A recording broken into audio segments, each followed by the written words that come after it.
Ultra. We're living in the age of Ultra. This is going to go in the pocket now. Say goodnight to the OnePlus 8 Pro, at least for now. That wasn't on purpose. Or was it? So you guys probably caught my video on the Note 20 Ultra and regular Galaxy Note 20. That was a sort of a quick comparison, kind of impressions type of video. I had some pre-release units that had to go back, but of course I wanted to switch to the device permanently, semi-permanently, because it's exciting, it's premium obviously, and I've been trying to figure out where I want to put the personal SIM card next. It's been sitting inside of this OnePlus 8 Pro since that device came out, and I got nothing against that device. I had a fun time using it, but believe it or not, I don't always switch the personal SIM to every single device that shows up here on the show. That would be kind of crazy because, well, like anybody here on this platform, in the community, you have your favorites that you switch between more frequently, and then you get the devices that show up that you evaluate on a more temporary basis.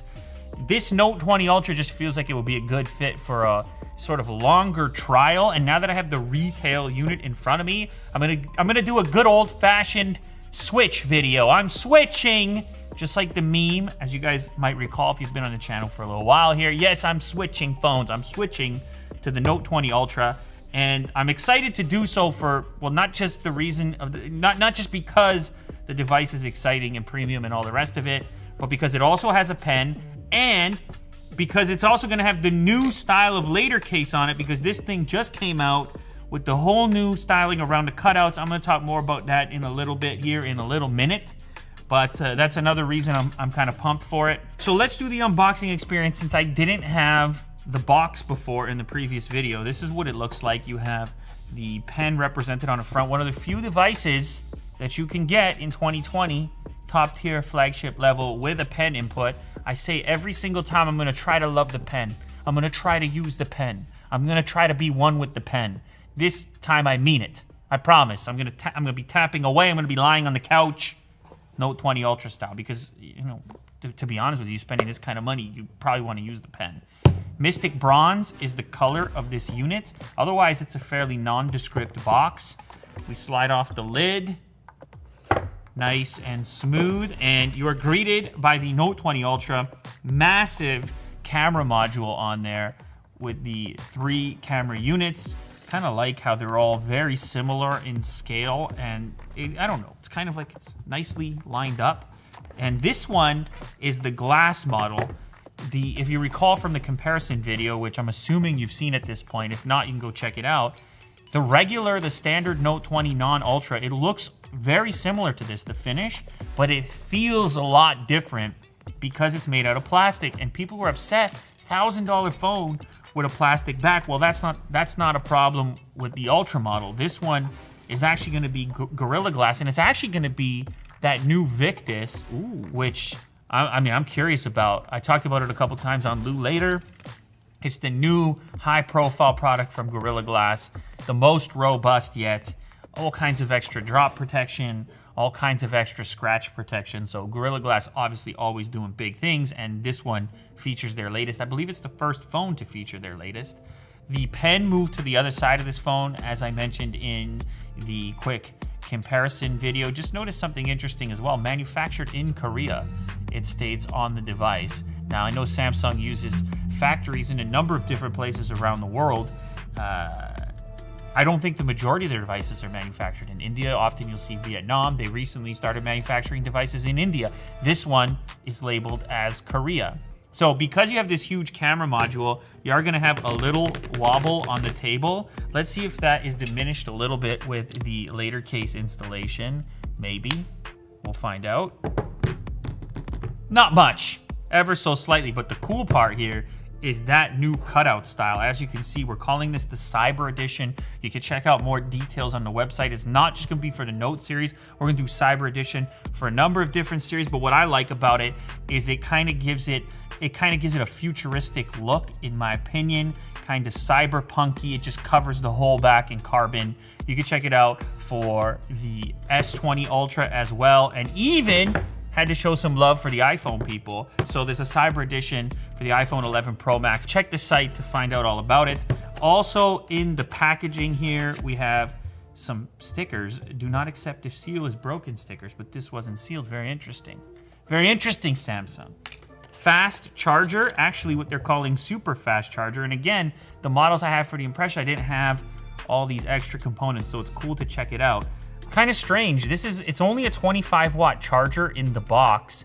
You may have expected something faster. Samsung has even shipped faster chargers. In fact, they've also included a travel adapter.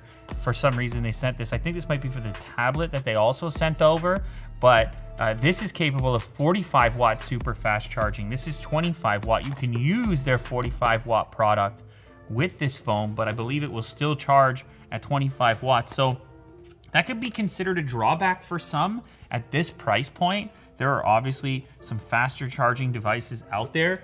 That said,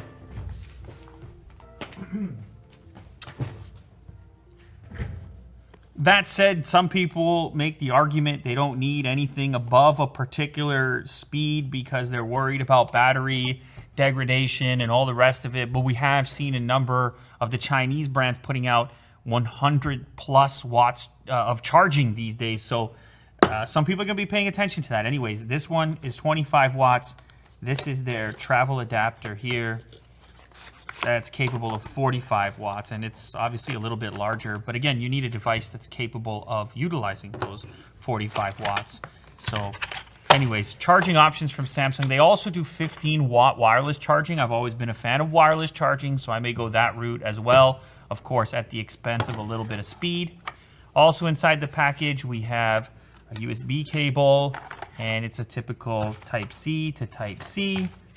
And lastly, is this anything? This is just a little extra protection in there by the looks of it. Okay, cool. So we have an unboxing experience finally and on camera.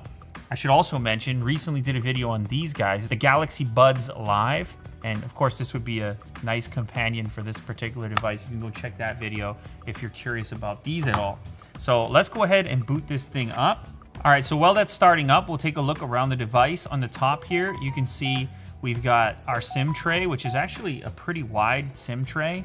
And then the bottom is where almost everything else is, your Type-C connector, as well as your speaker. And of course, the pen, which is a key component in any Note experience. Here's the display. Now, something that occurred to me during my comparison video, Note 20, Note 20 Ultra, was that this display kind of behaved a little bit differently, looked a little bit different than the standard Note 20 version. I don't know, Kirk, am I nuts? Which image looks better here? That one for sure. Yes. Hold on, let me get a shot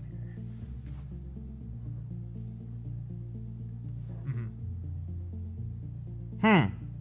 Even though this would be the more premium model and have a higher resolution and all the rest of it. So I'm curious now that I have a retail model if I'm going to notice the same thing. I mean, it's a very vibrant, obviously nice looking OLED display. Let's go in here and see. I'm going to set it to dark, turn off adaptive, motion smoothness. I mentioned this previously, but it appears that there's no way to lock it at 120, at least not within the default settings here. I think they kind of want you to keep it in adaptive for the purpose of getting the best battery life.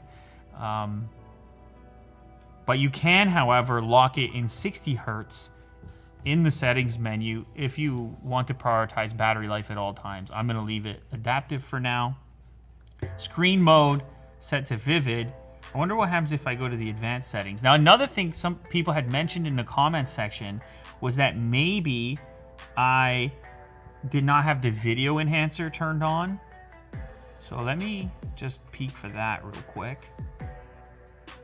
Where do they hide that thing? There it is. Video enhancer. So I'm going to turn this on as well.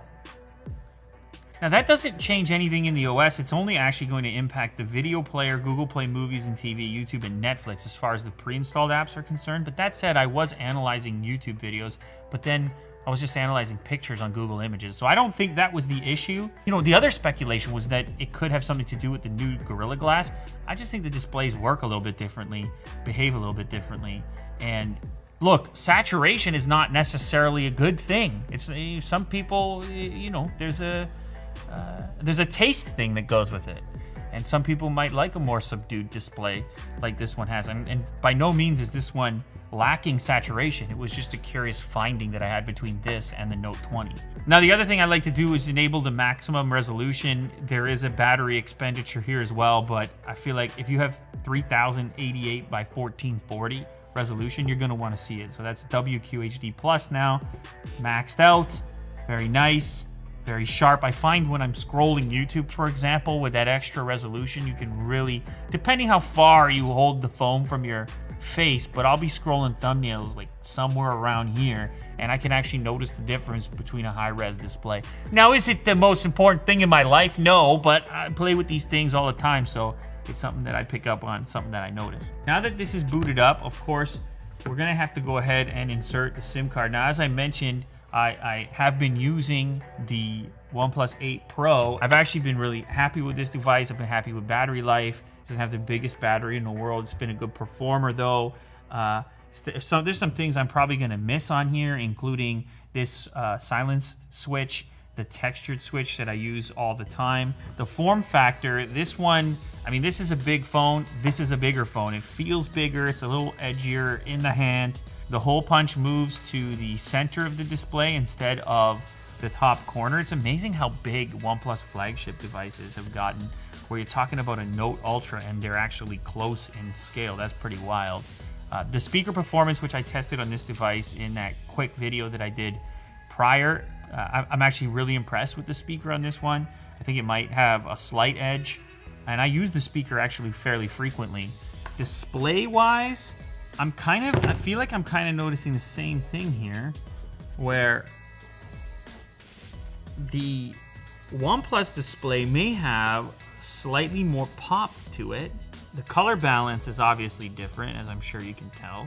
Now you can shift the color balance on the Samsung side by heading into the settings once again, back to the display, and when I go to here to vivid mode, I can shift the white balance. So it's a little bit warmer than the OnePlus. Let's say I go down to this, a little closer to cool on that setting, and go back over here. See, I kind of prefer that color balance myself. There's an argument that it might be a little tougher on your eyes, the blue light stuff, but that's more to my taste right there. You also get a sense here for how much bigger the display dimension is on the Note series. It is a little bit larger. You have this bar at the bottom, which is taking up some of the screen, but you notice it a bit. It really goes edge to edge. It's a kind of a perfect or closer to perfect rectangle. But I will say I feel like this has more contrast. For whatever reason, I feel like the OnePlus display has more contrast. I felt the same way about the standard Note 20 series. That's kind of interesting. This is the premium flagship model, but it's slightly more subdued display. What else can I say about the OnePlus? Well, the cameras are okay. It's nothing too crazy. I never really got blown away. I've been a bit lukewarm on the various camera apps and camera software that OnePlus has been using, and it matters less at the sub-premium level, but once you get up to like $1,000 or close to it, you really start to examine that just with a little bit more attention. I've said previously, I'm into the pixel aesthetic when it comes to just how software treats photos and videos. But this one, I mean, based on my limited exposure to it, it looks pretty promising, particularly what they've done to fix autofocus or improve autofocus from my last major Samsung experience, which was the S20 Ultra. So this is the camera app right here, and I'm gonna go ahead, why not just snap a couple quick photos. Let me just line something up here. This is the standard focal range. Bang. We have the zoom, 5x. Zoom. And of course the wide. Now the one that I'm most excited for is obviously the main camera, the standard focal range. The zoom actually came out a bit blurry. Now I'm holding the thing, it's not the brightest in here, and I'm not a huge zoom guy, but that image right there, kind of into that. You have a nice sort of roll off with the focus into the background. Another exciting thing about this is the ability to shoot super high resolution video up to 8K actually, rear video size. Look at this, 7680 by 4320, and I tested the autofocus in the original video and it actually worked really well, and it's just obviously a ton of pixels, so that's another exciting thing that I want to experiment with, obviously.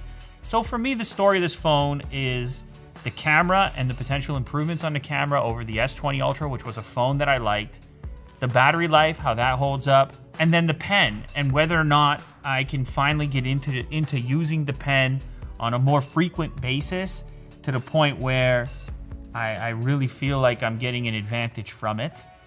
They've added some features. Apparently, it's more precise now. You can see there's a demonstration here for air actions. We'll see if that ends up taking place. Of course, I'll report back eventually. But it's a premium device. It's not going to be for everyone just because of the price tag. But it will be for me for the foreseeable future, because I'm going to go ahead and insert my SIM card if I can track down the SIM tray, which was on one of these. There it is. Not the SIM tray, the SIM tool. Man, my SIM card has been in that phone for so long. I'm realizing it right now.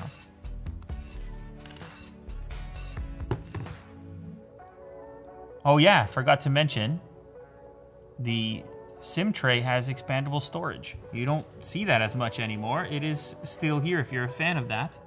And Samsung is pitching this device as a kind of work device, as a do-everything device, as a substitute even for dedicated computer with DeX, or an integration into Windows with their recent collaboration with Microsoft. Of course, there's the gaming side too. I may try out the xCloud stuff. I think this could actually be a pretty nice device for gaming.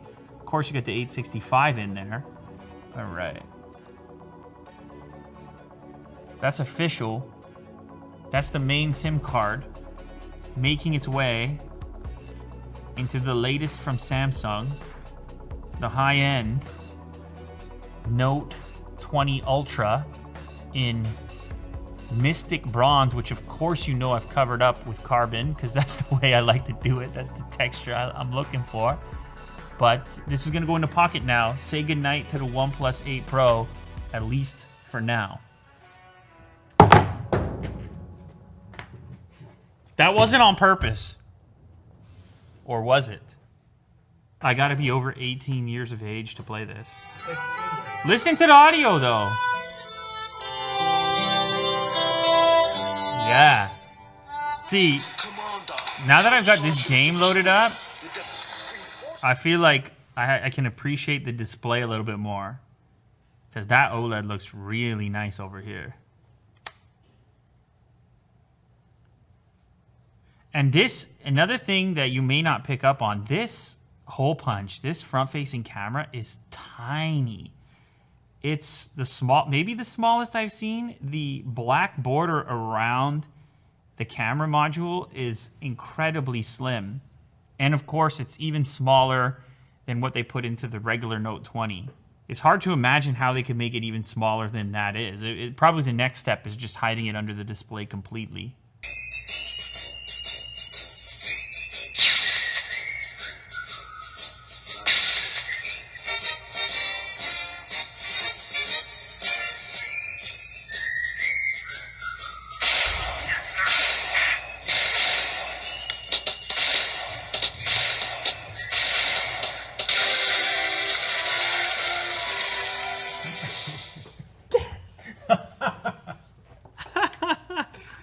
You did it.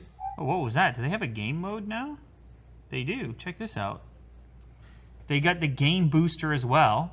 Not a gaming phone, but definitely a good phone for gaming. I mean, what makes a gaming phone? It's hard to say. Big batteries, big displays, fast chip. It has those things. So why not have a game booster, which lets you monitor your temperature, your memory, your battery life in minutes, which is nice to check on. You can also silence your notifications. Let me click on the settings here. Dolby Atmos turn on. Change your screen lock time. Change the performance mode. refresh rate. It's kind of nice. The auto-generated username was Cumulative Liquid. I'm pretty sure that's what it was. Wow, but the sound on here is good. With the Dolby on, it's loud.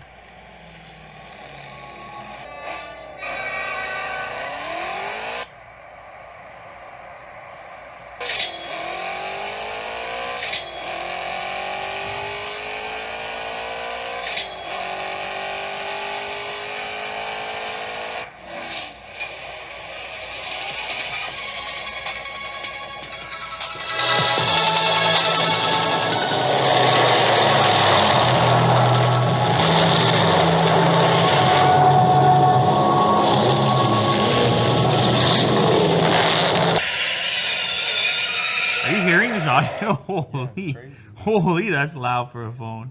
Yeah, listen, it's a powerhouse phone with a powerhouse price. I don't think it's going to win any awards for value for money, but I think the people who are enthusiastic about the Note brand, they're just happy to have the pen stick around with current modern specs. And it's hard to argue that with having access to the pen, if you do use your phone as your kind of main computing device, then it does give you an extra level of precision that your finger can't give you. So I do understand why this series has stuck around and why it's popular amongst a bunch of users. I'm just going to try to adapt to the pen life. I'm going to try even more than I have in the past to see if the pen serves a purpose in 2020. Send me your suggestions why, things you use the pen for and why you think the pen is indispensable if you've been a Note user up until now. But anyways, there you have it. Note 20 Ultra. Ultra! We're living in the age of Ultra as far as smartphones are concerned. Or Pro. I don't know which is more common. Ultra's going to become more common. Pro? What do you pick? Pro or Ultra? Ultra. You want Ultra over Pro. Ultra's better than Pro? I mean, Ultra does sound... What's better than Pro? Ultra. Where do you go after Ultra, though? Ultimate. Ooh. You go to Ultimate, and then there's nothing after Ultimate. And then you start going into infinite or infinity, because then you just can't even measure it. Samsung Galaxy Note 20 Infinite. It just goes on forever. And they've already got they got Galaxy in there already. Galaxy's big. I think you nailed it. I think you did the marketing. Universal.